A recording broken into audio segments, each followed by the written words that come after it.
Well, this week on Dateline Schools, taking a look at what schools are anticipating going forward with this COVID-19 pandemic.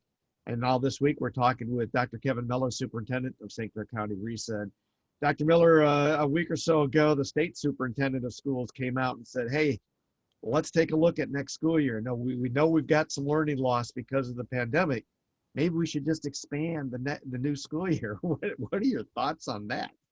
Well, and I respect Dr. Rice's thoughts. I mean, I get where he's at. From a state superintendent, the leader of education in our state, you've got to say things like, well, let's just expand the school year. Let's add days. And in theory, I don't disagree that adding time and days would help. I mean, in a normal year, adding, additional days and time for students in the classroom would help.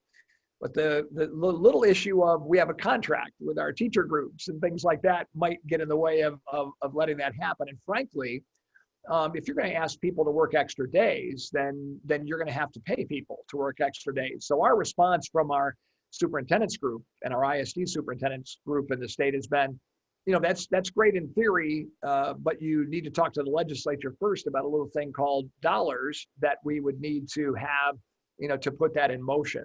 I think what you're going to see, Terry, as we launch into the summer of 21 would be some additional volunteer time for kids. We call it supplementary education, if you will, where we could pay teachers to come in or aides to come in and work with students to give them some supplemental time. I think that's the best solution, at least in the short-term interim as we move forward.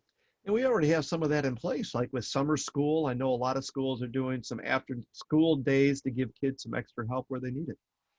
Well, and the other thing we've talked about is maybe an early start to next fall. We sometimes call that, not to be confused with Head Start program, but an early start where they might come in a couple of 2 or 3 weeks in August to get a jump start on what happened the previous year, get it back in, and then get rolling on the new school year with the curriculum.